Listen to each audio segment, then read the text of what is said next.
तो अपने चैप्टर का नाम है माइक्रोब्स इन ह्यूमन वेलफेयर। कम से कम टाइम में पूरी एनसीईआरटी को लपेट देंगे, ठीक है। चाहो तो वीडियो को लाइक भी कर सकते हो। तो बिना किसी टाइम वेस्ट के स्टार्ट करते हैं। देखो सबसे पहले क्या है, दूध से दही बनानी है, यानी मिल्क से हमें कर्ड बनाना है, ठीक है। तो ये काम कौन करता है, ये काम करते हैं लैब। लैब यानी लैक्टिक एसिड बैक्टीरिया। तो लैक्टिक एसिड बैक्टीरिया यानी लैब का ही एक एग्जांपल है लैक्टोबैसिलस, ठीक है। अब बात करते हैं कि ये जो लैब है, ये जो बैक्टीरिया हैं, ये दूध से दही आखिरकार बनाते कैसे हैं, ठीक है। तो जो लैब होते हैं, जो ये बैक्टीरिया होते हैं, ये एसिड की प्रोडक्शन करते हैं ना। मान लो इनको हमने थोड़ा सा क्या है दूध में डाल दिया, अब ये वहां पे क्या करेंगे, एसिड बनाएंगे। अब वो एसिड जो बैक्टीरिया ने एसिड बनाया है, वो क्या करेगा, जो दूध में मिल्क में जो प्रोटीन्स होते हैं उनको क्या कर देगा, पार्शियली डाइजेस्ट कर देगा। तो वही प्रोडक्ट जो बनेगा वही अपनी दही होती है, कर्ड होती है। और न्यूट्रिशन की बात की जाए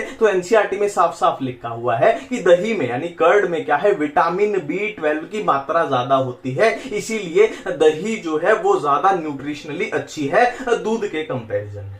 नेक्स्ट है डव। डव बोल लो, डो बोल लो, कुछ भी बोल लो इसको, ठीक है। अब इसमें क्वेश्चन क्या बनेगा, हर चीज को क्वेश्चन के नजरिए से देखना है। देखो डव का मतलब क्या होता है, गुंदा हुआ आटा, है ना। बट जो हम घर में बनाते हैं ना गेहूं का आटा, वो वाला आटा नहीं है। ये है क्या है, देखो डोसा एंड इडली बनाने के लिए जो आटा यूज होगा गुंदा हुआ, या फिर ब्रेड बनाने के लिए जो यूज होगा, ठीक है। अब क्वेश्चन लायक बात क्या है, देखो डोसा एंड इडली के लिए जो डव होता है उसको किससे फर्मेंट करते हैं, बैक्टीरिया से। बट जो ब्रेड वाला है उसको किससे फर्मेंट करते हैं, फंजाई से।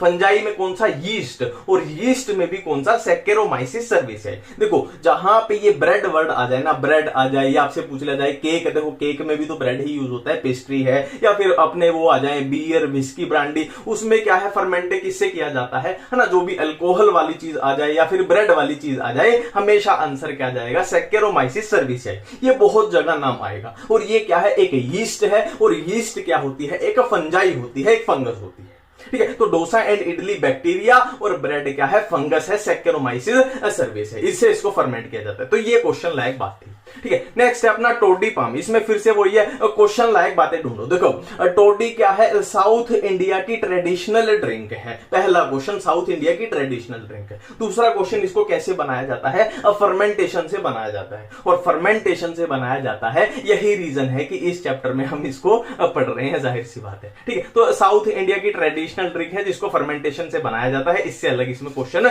पॉसिबल ही नहीं है। नेक्स्ट है अपना स्विस चीज है। इसमें दो क्वेश्चन आपके सामने आ सकते हैं। स्विस चीज फेमस किस लिए, देखो आपने टॉम एंड जेरी देखा होगा ना, टॉम एंड जेरी में जो वो दिखाते हैं ना चीज, वो जिसमें बड़े बड़े होल्स होते हैं, है ना। तो ये वही चीज है। पहला क्वेश्चन इसमें क्या बनेगा कि स्विस चीज में बड़े बड़े होल्स होते हैं, और बड़े बड़े होल्स का रीजन क्या है, क्यों हुए हैं, CO2 की वजह से हुए हैं। कि CO2 की प्रोडक्शन हुई तो CO2 एक गैस है, तो वो निकलेगी, वो एक होल क्रिएट कर जाएगी। पहला क्वेश्चन। दूसरा क्वेश्चन कि ये CO2 जो है वो कुछ मतलब कुल मिला के ये है, स्विस चीज के रिलेटेड जो माइक्रोब है उसका क्या नाम है, तो ये एक बैक्टीरिया है जिसका नाम है प्रोपियोनिया बैक्टीरियम शर्मनी। ट्रिक बता देता हूं, S for Swiss, S for शर्मनी, S for Swiss, S for शर्मनी। दो ही क्वेश्चन है, CO2 निकली इसलिए बड़े बड़े होल्स होते हैं। दूसरा क्वेश्चन प्रोपियोनी बैक्टीरियम शर्मनी, सिंपल सी बात है। नेक्स्ट है रॉकी फोर्ट चीज। रॉकी फोर्ट चीज राइपन्ड बाई स्पेसिफिक फंजाई, है ना। अब क्या होता है इसमें, खास बात क्या है, क्वेश्चन क्या है कि पर्टिकुलर फ्लेवर आ जाता है। रॉकी फोर्ट चीज में जो ये फंजाई ने उसके ऊपर काम किया, उसकी वजह से इसमें पर्टिकुलर फ्लेवर आ जाता है। अब यहाँ पे याद रखने लायक बात क्या है कि स्विस चीज में क्या था, यहां बैक्टीरिया था, और रॉकी फोर्ट चीज में क्या है, फंजाई है, याद रखना, ठीक है। अब नेक्स्ट है अपनी एल्कोहलिक ड्रिंक्स। देखो बिल्कुल हर चीज को ना क्लियर करके चलना है, बिल्कुल क्रिस्प तरीके से, है ना, कि ये ऐसे चीजें हैं, कोई भी कंफ्यूजन कहीं नहीं होनी चाहिए। देखो एल्कोहल ड्रिंक्स दो टाइप से बनाई जा सकती हैं। एक तो विद डिस्टिलेशन, मतलब डिस्टिलेशन से बनाई जाए, और एक है विदाउट डिस्टिलेशन, कि बिना डिस्टिलेशन के बनाई जाए। तो विद डिस्टिलेशन, डिस्टिलेशन के साथ जो एल्कोहलिक ड्रिंक बनाई जाएंगी कौन सी है, विस्की, रम, ब्रांडी।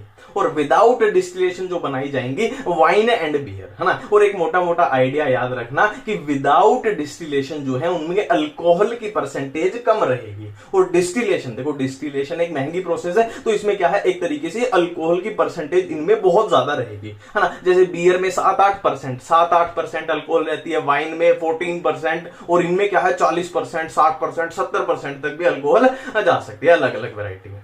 नेक्स्ट है सैक्चरोमाइसिस सर्विसियाई, है ना। ये एक यीस्ट है और यीस्ट क्या होती है, एक फंगस होती है, ठीक है। और मैंने बोला था कि ये बहुत बार पूछा जाता है, ये नाम बहुत सुपर हिट है, ठीक है। अब यहाँ पे बेकर्स यीस्ट, ब्रूअर्स यीस्ट, मतलब क्या है, इसका यूज बेकर्स यीस्ट की तरह भी होता है और ब्रूअर्स यीस्ट की तरह भी होता है। कुछ भी याद नहीं करना, सब कुछ नाम से बनेगा। देखो बेकर मतलब बेकरी, तो बेकरी में क्या होता है अपना केक, पेस्ट्री, मतलब क्या पूछना चाहता है कि बेकरी में ब्रेड का यूज होता है ना, यूज टू मेक ब्रेड। तो बेकर्स यीस्ट क्या है, सैक्चरोमाइसिस सर्विसियाई है, जो ब्रेड बनाने के लिए यूज होता है। और ये ब्रूअर्स यीस्ट भी होता है, जो किसको बनाने के लिए यूज होता है, बियर, वाइन, रम, विस्की, ब्रांडी, है ना। देखो ब्रूवरी क्या होती है, आप लिख के देखना गूगल के कि ब्रूअर होता क्या है, ब्रूवेज होता क्या है, जिसमें ये ड्रिंक्स आती हैं पीने वाली, है ना। ये सबको बातें अब पता है। अब नेक्स्ट हम बात करने वाले हैं एंटीबायोटिक्स के बारे में। देखो यहाँ पे बिल्कुल चीजों को समझो बिल्कुल आराम से, ना कोई दिक्कत नहीं है। देखो एंटी मतलब क्या होता है, एंटी मतलब होता है अगेंस्ट, और बायोटिक, बायो मतलब लाइफ, तो अगेंस्ट लाइफ। अब अगेंस्ट लाइफ ये किसके लिए बात हो रही है कि ऐसा माइक्रोब जो हमें बीमारी कर रहा है ना, ऐसा माइक्रोब जो मेरे अंदर या आपके अंदर बीमारी फैला रहा है, हम उसके अगेंस्ट, उसकी लाइफ के अगेंस्ट जो दवाई ले रहे हैं ना, इस तरीके की एंटीबायोटिक होती है, ठीक है। तो यहां पे एक बात की जाएगी किसकी, थोड़ी डिटेल में पेनिसिलिन की बात की जाएगी। क्यों की जाएगी, क्योंकि ये अपनी पहली फर्स्ट क्या थी, फर्स्ट एंटीबायोटिक थी, हाँ। और बच्चे को पता है कि पेनिसिलिन को किसने डिस्कवर किया था, अलेक्जेंडर फ्लेमिंग ने डिस्कवर किया था। बट क्या है, पेनिसिलिन का जो फुल पोटेंशियल था ना, फुल पोटेंशियल वो किसने एक्सप्लोर किया था, Ernst Chain and Howard Florey, है ना। चेन एंड फ्लोरी, ये याद रखना क्योंकि एनसीईआरटी में लिखा हुआ है ना। डिस्कवर किसने किया, अलेक्जेंडर फ्लेमिंग ने, और फुल पोटेंशियल किसने एक्सप्लोर किया, Ernst Chain and Howard Florey ने, ठीक है। और क्या है, एंटीबायोटिक के बारे में ये बातें कुछ याद रखना, यहां पे याद करने जैसा कुछ नहीं है, बस ये याद रखना इन तीनों के हिंदी नाम जो है एनसीईआरटी में दिए हुए हैं। जैसे वूपिंग कफ का हिंदी नाम क्या है, काली खांसी, सिंपल सी बात है, कफ याद आ गया तो खांसी, कफ का मतलब होता है खांसी, कोई दिक्कत नहीं होगी। डिप्थीरिया में याद रखना गलघोटू, इसको मैं ट्रिक बता देता हूं। देखो डी से क्या होता है, दबा दिया, डी फॉर दबा दिया, क्या दबा दिया, गला दबा दिया, डी फॉर दबा दिया, क्या दबा दिया, गला दबा दिया, गला से याद आ जाएगा गलघोटू, डिप्थीरिया गलघोटू। बचा एक लेप्रोसी, उसको याद रख लेना, क्या है, कुष्ठ रोग अपना वो हो जाएगा, ठीक है। अब हमें बढ़ना पड़ेगा आगे, देखो ये मैंने पूरा क्रिस्प निकाल के यहां पे रख दिया है कि जो पूरा टोटल कहीं भी कंफ्यूजन होगी नहीं। देखो सिट्रिक एसिड है, उसको कौन प्रोड्यूस करता है, ये एसिटिक एसिड को, ये ब्यूटारिक एसिड को, ये लैक्टिक एसिड को, ये स्ट्रेप्टोकाइनेस को, ये साइक्लोस्पोरिन को, ये स्टेटिन्स को, ये, है ना। और ये फंजाई है, बैक्टीरिया, फंजाई, ये तो हो गई, मैंने ऊपर से ये बातें अब बोल दी, ठीक है। अब यहां मजे की बातें मैं आपको बताता हूं। देखो यहां पे दो ही चीजें आपको याद करनी पड़ेंगी, एक को एस्परगिलस नाइगर, साइट्रिक एसिड वाला पहले वाला, और ये कि आखिरी वाला स्टेटिन्स, मोनास्कस, परपुरस। बाकी सारे ऑटोमेटिकली अपने आप आपके हो जाएंगे, है ना। वो मैं प्रूफ करके आपको अभी दिखा देता हूं। देखो एसिटिक एसिड यानी एसिटोबैक्टर एसिटाई, इसमें एसिटाई आ गया, मतलब एसिटिक एसिड अपने आप हो गया, है ना। ब्यूटाइरिक एसिड ब्यूटिलाइकम अपने आप हो गया, लैक्टिक एसिड लैक्टोबैसिलस अपने आप हो गया, स्ट्रेप्टोकाइनेज स्ट्रेप्टोकोकस, स्ट्रेप्टो अपने आप हो गया, है ना। और ये क्या है, देखो साइक्लोस्पोरिन, देखो यहां क्या आ रहा है, स्पोरिन, और यहां है स्पोरम, यहां है स्पोरिन, यहां है स्पोरम, अपने आप याद हो गया। तो बचे दो, एक साइट्रिक एसिड, एक स्टेटिन्स। सिंपल सी बात है, बिल्कुल सिंपल सी बात है। अब देखो इसको याद कैसे करें। सिटी में आ गया टाइगर, एक याद रखना है सिंपल सा, सिटी, देखो साइट्रिक एसिड यानी सिटी में आ गया टाइगर, टाइगर माने नाइगर, है ना, नाइगर याद आ जाएगा। सिटी में आया tiger, citric acid Aspergillus Niger, ठीक है। और इसको कैसे याद करें, देखो स्टेट, स्टेटिन्स, स्टेट का क्या याद रख लेना, मेंबर ऑफ पार्लियामेंट, कि किसी स्टेट का एमपी, किसी स्टेट का एमपी यानी मोनास्कस परपुरस, एमपी यानी मोनास्कस परपुरस। अब हमें बढ़ना पड़ेगा आगे कि कौन कहां पे यूज होता है। ये भी क्या है, चैप्टर में बिखरी हुई कंफ्यूजन है, जिसको मैंने एक जगह पे यहां पे ला दिया है। देखो कौन कहां पे यूज होगा, सैक्चरोमाइसिस सर्विसियाई। देखो मैंने फिर से बोला था कि जहां अल्कोहल की बात आ जाए, वाइन, विस्की, ब्रांडी, रम या ब्रेड की बात की जाए, तो आंसर क्या जाएगा, सैक्चरोमाइसिस सर्विसियाई जाएगा हर बार, ठीक है। नेक्स्ट है लाइपेज, यूज होता है ऑयली स्टेन रिमूव करने में। देखो अब इसको सिंपल तरीके से समझते हैं। देखो ऑयल क्या होता है, ऑयल अगर ऑयल को किसी कैटेगरी में डालना हो तो ऑयल कार्बोहाइड्रेट नहीं होता, ऑयल प्रोटीन नहीं होता, ऑयल क्या होता है, ऑयल हम फैट्स में पढ़ते हैं। बायोमोलिक्यूल चैप्टर याद करो, ऑयल हम कहां पढ़ते हैं, फैट में पढ़ते हैं, यानी लिपिड्स में पढ़ते हैं, है ना। और लाइपेज, लिपिड, लिपिड, ये लाइपेज वर्ड लिपिड से ही तो आया है, तो ऑयल और लिपिड का क्या है, मैच अपने आप यहां बन गया। Protease and pectinase clearing of bottle juice, bottle juice की क्लियरिंग के लिए क्या यूज होते हैं, प्रोटीएज एंड पेक्टिनेज। सिंपल सी बात है। अब आगे बढ़ते हैं, देखो इसको क्या ट्रिक बता रहा हूं मैं आपको, स्ट्रेप्टोक्लोटो, ऐसे थोड़ा सा रिलेट कर देना, स्ट्रेप्टोक्लोटो, स्ट्रेप्टोक्लोटो, ये आपको याद आ जाएगा कि स्ट्रेप्टोकाइनेज जो था वो क्लोट बस्टर था, और क्लोट बस्टर है तो हार्ट अटैक में यूज होगा, ये नॉर्मल सी बात है। नेक्स्ट है साइक्लोस्पोरिन ए, इसको याद करने की ट्रिक बताता हूं। देखो ये ऐसी ट्रिक है ना छोटी छोटी, जैसे स्ट्रेप्टोक्लोटो, लाइपेज, ये फैट वाला आ जाएगा, लिपिड वाला रिलेट हो जाएगा, तो ये ट्रिक आपको कभी नहीं भूलेंगी, कभी नहीं भूलेंगी, इसमें कुछ याद नहीं करना पड़ता, अपने आप ये क्लिक हो जाएंगी, मैं गारंटी दे रहा हूं। जैसे साइक्लोस्पोरिन ए है तो इसका सिंपल सा फंडा है यार, जो ये ए यहां पे दिख रहा है, ए फॉर क्या है, एजेंट है। एजेंट कैसा है, इम्यूनोसप्रेसिव एजेंट। अब ये कोई ट्रिक नहीं है याद करने वाली, ये सिंपल सा फंडा है जो क्लिक आपको करेगा ही करेगा। साइक्लोस्पोरिन ए में ये ए है, ये क्या है, ए फॉर क्या याद आएगा, एजेंट याद आएगा। और एजेंट कौन सा हो सकता है यहां पे, सिंपल सी बात है, इम्यूनोसप्रेसिव एजेंट। नेक्स्ट है स्टेटिन्स, तो स्टेटिन्स की भी सिंपल सी ट्रिक है अपने पास, वही है, पक्का क्लिक आपको होगी होगी। देखो हमने क्या किया था कि स्टेट का एमपी यानी मेंबर ऑफ पार्लियामेंट, ये किया था हमने, स्टेट का एमपी, इसको याद करने के लिए किया था।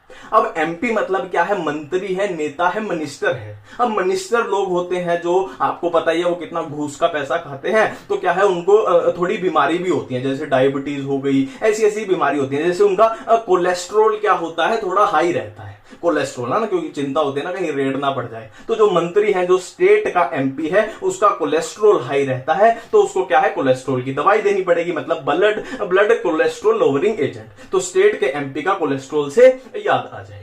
ठीक है, सिंपल सी बातें हैं, बिल्कुल सिंपल सी हैं, क्लिक आपको करेंगी ही करेंगी, मैं गारंटी देता हूं। अब नेक्स्ट हम पढ़ने वाले हैं बायोगैस। देखो हर चीज को स्मार्ट तरीके से देखना है, हर चीज को स्मार्ट तरीके से, हर वर्ड को स्मार्ट तरीके से देखना है, स्मार्ट तरीके से पढ़ना है और स्मार्ट तरीके से याद करना है। देखो बायोगैस, अब इसमें दो वर्ड है, एक है बायो, एक है गैस, है ना। बायो मतलब क्या होता है, लिविंग ऑर्गेनिज्म। गैस मतलब क्या बोलना चाहता है कि ऐसी गैस जिसको किसने बनाया हो, लिविंग ऑर्गेनिज्म ने बनाया हो।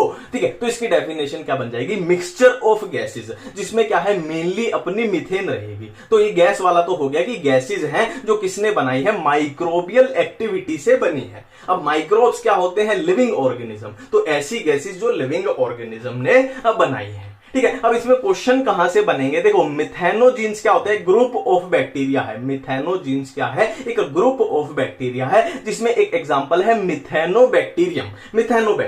ठीक है, अब फिर से यहां पे कुछ भी याद नहीं करेंगे, सिंपल तरीके से देखते हैं। देखो मिथेनो मतलब क्या है, मिथेन को प्रोड्यूस करने वाला। मिथेनो मतलब मिथेन को प्रोड्यूस करने वाला, बैक्टीरियम मतलब बैक्टीरिया, मतलब ऐसा बैक्टीरिया जो मिथेन को प्रोड्यूस करेगा, सिंपल सी बात है। ठीक है, अब प्रोड्यूस कैसे करेगा, तो ये जो बैक्टीरिया होते हैं ये क्या करेंगे, सेल्यूलोजिक मटेरियल पे अनएरोबिकली ग्रो करते हैं। अनएरोबिकली मतलब इनको ऑक्सीजन की कोई भी आवश्यकता नहीं है और सेल्यूलोज पे ये ग्रो करते हैं, और इस पे ग्रो करेंगे तो सेल्यूलोज मटेरियल का क्या कर देंगे, ये वहां से मीथेन रिलीज कराएंगे, है ना। मेनली मीथेन कराएंगे, पर उसके साथ कार्बन डाइऑक्साइड, हाइड्रोजन जैसी गैसेस भी हो सकती है।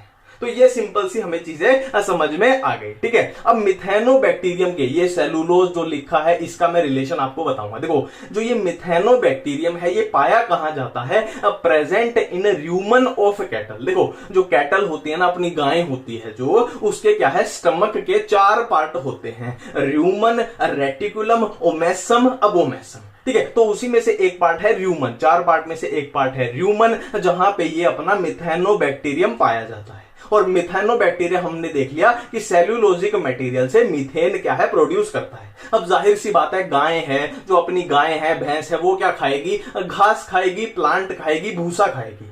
ठीक है। अब गाय भैंस अपनी प्लांट खाएंगी, भूसा खाएंगी, तो जाहिर सी बात है हमें पता है प्लांट्स की सेल वॉल में सेलुलोज होता है। मतलब क्या है, जो ये कैटल खाती है ये बहुत सारा सेलुलोज खाती है। अब बहुत सारा सेलुलोज इसने खा लिया और इसके स्टमक में क्या है, मिथेनोबैक्टीरियम भी पड़ा है। तो वो मिथेनोबैक्टीरियम क्या करेगा, उस सेलुलोज का जो इस कैटल ने खाया है उससे क्या करेगा, मीथेन प्रोड्यूस करा सकता है। सिंपल सी बात है। तो यही फंडा क्या किया, कुछ दिमाग वाले लोगों ने यूज कर लिया, तो उन्होंने क्या किया, गाय भैंस का जो भी वेस्ट है, गोबर है, उसको क्या कर दिया, देखो यहां से डंग यानी अपना गोबर वोबर जो भी है पानी डाल दिया और यहां पे वो पूरा सामान आ जाएगा। ठीक है। अब क्या है, उसमें बैक्टीरिया भी है, गोबर भी है और सेलुलोज तो है ही। तो वहां से क्या करेंगे, वो बैक्टीरिया अपने मीथेन गैस प्रोड्यूस करेंगे, मेनली मीथेन। उसके साथ क्या है, CO2 और बाकी ऐसे भी छोटी मोटी चुटको पुटको हो सकती है। तो यहां पे उसको डाइजेस्ट कर दिया, तो यहां से गैस का हम यूज कर लेंगे, जो भी अपना फ्यूल है ईंधन की तरह उसको यूज कर लेंगे और जो वेस्ट हो जाएगा वो स्लज में निकल जाएगा। ठीक है। और उसके साथ ही इसमें क्या है, ये छोटी सी दो फुल फॉर्म याद रख लेना, IARI यानी इंडियन एग्रीकल्चरल रिसर्च इंस्टीट्यूट, इसके साथ है KVIC यानी khadi and village industries commission. ये दो फुल फॉर्म याद रख लेना। अब हम करने वाले हैं सीवेज ट्रीटमेंट। ठीक है, सीवेज ट्रीटमेंट। देखो इस टॉपिक में ध्यान से एक बात बता दूं कि एक एक जो वर्ड मैं बोलूंगा ना, बिल्कुल मेरे साथ में रहना, भागना मत, स्किप मत करना, बिल्कुल एक एक वर्ड को ध्यान से सुनना। बीच में कहीं भी कनेक्शन टूटा तो सारा टॉपिक ये वाला अपना खराब हो जाएगा। ठीक है, और एक एक वर्ड ध्यान से सुन लोगे तो पूरे तरीके से आपको याद करवा दूंगा। ठीक है, देखो सिंपल क्या है, सीवेज ट्रीटमेंट क्या है, मतलब अपने पास गंदा पानी आया, मतलब सीवेज का पानी आया और हमें क्या करना है, उसको साफ करना है, उस पानी को साफ करना है। ठीक है, सिंपल सा ये टॉपिक है अपना। ठीक है, अब देखो कैसे कैसे जाएंगे। देखो पानी ऐसे आया, ऐसे आया, ऐसे आया, पानी ऐसे आया, ऐसे आया और ऐसे आया। ठीक है, गंदा पानी यहां से आया और हमने उसको साफ करते गए और ये साफ पानी इधर से निकाल दिया। ठीक है, तो सबसे पहले अपने पास बार्स मतलब क्या होते हैं, सीधे सीधे क्या हमने ऐसे सलाखें सी लगा दी। क्यों लगा दी, क्योंकि जो गंदा पानी आया उसमें जो फ्लोटिंग डेब्रिस, मान लो प्लास्टिक की बोतल्स पड़ी हैं या लिफाफा थैली पड़ी है, वो सब इन बार्स के अंदर है ना, ऐसे ग्रिल सी लगी हुई है, इन बार्स के अंदर रुक जाएगी, है ना। और जो पानी होगा वो आगे अपना चला जाएगा, फिर आगे है अपना क्या, सेडिमेंटेशन टैंक। इसमें क्या होगा, अब इसमें जो सोयल है, मिट्टी है या स्मॉल पेबल्स यानी छोटे छोटे पत्थर हैं, वो क्या हो जाएंगे, वो सेडिमेंट हो जाएंगे, मतलब नीचे वो बैठ जाएंगे। अब जो पानी होगा वो आगे जाएगा, वो किस में जाएगा, फिर प्राइमरी सेटलिंग टैंक में जाएगा। इसमें क्या होगा, अब जो सॉलिड वेस्ट है जैसे फिशेस है ना, फिशेस हैं वो क्या है, नीचे बैठ जाएंगी, है ना, वो नीचे बैठ जाएंगी और ऊपर जो पानी बचेगा उसको हम आगे भेजना चाहते हैं। ठीक है, अब एक बात ध्यान दो, यहां तक जो भी हुआ उसको हम बोल रहे हैं क्या, प्राइमरी ट्रीटमेंट। इस तक हम क्या बोल रहे हैं, हम प्राइमरी ट्रीटमेंट बोल रहे हैं ना। अभी तक हमने ऐसा कुछ यूज नहीं किया, हम सिर्फ फिजिकल मेथड यूज कर रहे हैं। इससे आगे फिर जो चालू हुई वो क्या है, अपनी सेकेंडरी ट्रीटमेंट, या इसको बोलो आप बायोलॉजिकल ट्रीटमेंट। बायोलॉजिकल क्यों बोलते हैं ये आपको पता लग जाएगा। ठीक है, अब देखो प्राइमरी सेटलिंग टैंक से कहां पानी गया, एरिएशन टैंक में गया। अब नाम से ही पता लग रहा है एरिएशन टैंक, मतलब यहां पे क्या है, बहुत ज्यादा ऑक्सीजन है, मतलब कंडीशंस कैसी है, एरोबिक कंडीशन। तो एरिएशन टैंक में हम क्या करेंगे, एरोबिक माइक्रोब्स की ग्रोथ कराएंगे, देखो अब एक बात यहां पे समझो, यहां पे एरिएशन टैंक में जो पानी आया उसमें ऑर्गेनिक वेस्ट बहुत ज्यादा है, उसमें ऑर्गेनिक मैटर बहुत ज्यादा है, मतलब उस पानी की BOD यानी बायोकेमिकल ऑक्सीजन डिमांड बहुत ज्यादा है। देखो सिंपल सी बात है, जितना ज्यादा पोल्यूशन होगा, जितना ज्यादा ऑर्गेनिक मैटर होगा, उतना ज्यादा BOD होगा। ठीक है, तो हमें सिंपली करना क्या है, इस टैंक में उस पानी की क्या घटानी है, हमें BOD घटानी है, बायोकेमिकल ऑक्सीजन डिमांड हमें घटानी है। तो घटाएंगे कैसे, सिंपली क्या है, हम एरोबिक माइक्रोब्स की ग्रोथ करा देंगे। अब ये माइक्रोब्स क्या करेंगे, ऑर्गेनिक मैटर जो भी इस पानी के अंदर है उसको कंज्यूम कर लेंगे। अब ऑर्गेनिक मैटर कंज्यूम हो गया, मतलब ऑर्गेनिक मैटर जो है वो कम होता जा रहा है। तो सिंपल सी बात है, ऑर्गेनिक मैटर कम होगा तो BOD भी अपनी कम हो जाएगी। ठीक है, अब यहां पे ना एक गुच्छे से बन जाता है, एक मैश लाइक स्ट्रक्चर बन जाती है। क्या बन जाते हैं? फ्लोक्स बन जाते हैं। फ्लोक्स क्या होते हैं? देखो हमने एरोबिक माइक्रोब्स की ग्रोथ कराई थी, तो माइक्रोब्स में अब बैक्टीरिया भी होंगे, फंजाई भी होंगे, तो जो भी बैक्टीरिया फंजाई मिलजुल के क्या बना देते हैं? एक मैश लाइक स्ट्रक्चर, है ना। एक लगा लो ऐसे, थोड़ा सा ध्यान रखने के लिए याद रखना कि गुच्छे से एक मैश लाइक स्ट्रक्चर बना देते हैं, जिनको हम फ्लोक्स बोलते हैं, ठीक है। अब यहाँ पे देखो क्या हुआ, ऑर्गेनिक मैटर अपना कंज्यूम हो चुका है और पानी में बचे क्या? अब फ्लोक्स बचे, है ना। बचे क्या? फ्लोक्स बचे, ठीक है। अब ये पानी आगे चला गया किसमें? सेकेंडरी सेटलिंग टैंक में। ये था प्राइमरी सेटलिंग टैंक, ये सेकेंडरी सेटलिंग टैंक, है ना। सेकेंडरी ट्रीटमेंट चल रही है। अब यहाँ क्या हुआ? देखो पानी में अब क्या बचे हमारे पास? फ्लोक्स बचे, फ्लोक्स, ठीक है। ऑर्गेनिक मैटर अपना उड़ चुका है, पोल्यूशन अपना उड़ चुका है। फ्लोक्स में क्या है? अपने बैक्टीरिया है, फंजाई है, इस सब का क्या है? मैश है। अब इन फ्लोक्स को हमने क्या किया? अलाउड टू सेटल, मतलब सेटलिंग टैंक मतलब फ्लोक्स को हमने सेटल नीचे बैठा दिया, है ना। नीचे बैठा दिया तो ऊपर क्या बचेगा? साफ पानी बचेगा। साफ पानी को हमने कहां पे छोड़ दिया? किसी रिवर में या वाटर बॉडी के अंदर छोड़ दिया, ठीक है। अब बचा क्या? इसमें खाली फ्लोक्स बचे। अब थोड़े से फ्लोक्स हम इसमें डाल देंगे। क्यों डाल देंगे? क्योंकि हमें ये एरोबिक माइक्रोब के लिए वो चाहिए ना, जैसे हम दही जमाते हैं तो थोड़ा सा दही दूध में डाल देते हैं, तो इसी तरीके से हम ये एरोबिक माइक्रोब्स किससे बन देते हैं? फ्लोक्स से ही बनाने हमको, है ना। तो थोड़ा सा यहां ले आएंगे और बाकी जो वेस्ट बचा अपना फ्लोक्स, उसको हम किस में डाल देंगे? एक्टिवेटेड स्लज डाइजेस्टर, है ना। वहां पे इनको फ्लोक्स को हम डाल देंगे। ये अपना एक तरीके से वेस्ट है, यहां पे उनको डाइजेस्ट करा देंगे, ठीक है। और अपना साफ पानी इधर निकल चुका है। अब नेक्स्ट अपना टॉपिक है microbes as bio control agent, ठीक है। अब देखो इन चीजों को रटा मत करो, बिल्कुल एक बार समझ लोगे ना तो सारी चीजें अपने आप क्लियर हो जाएंगी। देखो एजेंट मतलब क्या होता है? एजेंट। अब कौन से agent? Bio control agent. Bio मतलब क्या होता है? Living organism. कंट्रोल मतलब कंट्रोल करना, एजेंट मतलब एजेंट, मतलब ऐसे एजेंट जो लिविंग ऑर्गेनिज्म को कंट्रोल कर सके। अब इसका यूज कहां पे है वो देखते हैं। देखो मान लो हमारे कोई खेत है, चावल के खेत हैं, हमारे गेहूं के खेत हैं, मक्का बाजरा जो भी है, कपास की खेती है, तो अब उस खेत में क्या आते हैं? उन जो अपनी खेती है उसको नुकसान पहुंचाने क्या आते हैं? अपने कुछ ये आते हैं, अपने एनिमल्स लगा लो या इंसेक्ट लगा लो, जो भी लगा लो, ठीक है। जैसे कि एफिड्स हैं, मॉस्किटो हैं, बटरफ्लाई कैटरपिलर हैं, प्लांट पैथोजन भी हो सकते हैं, इंसेक्ट हो सकते हैं, अर्थ्रोपोड हो सकते हैं। तो ये क्या है? एक तरीके से अपनी खेती को नुकसान पहुंचाते हैं, ठीक है। तो हम क्या कर रहे हैं? हर साल करते ही आप खेतों में देखते हो कि इनसे छुटकारा पाने के लिए हम पेस्टिसाइड का यूज कर रहे हैं, हम केमिकल का यूज कर रहे हैं ना, केमिकल्स का छिड़काव उन पे करते हैं इनसे छुटकारा पाने के लिए।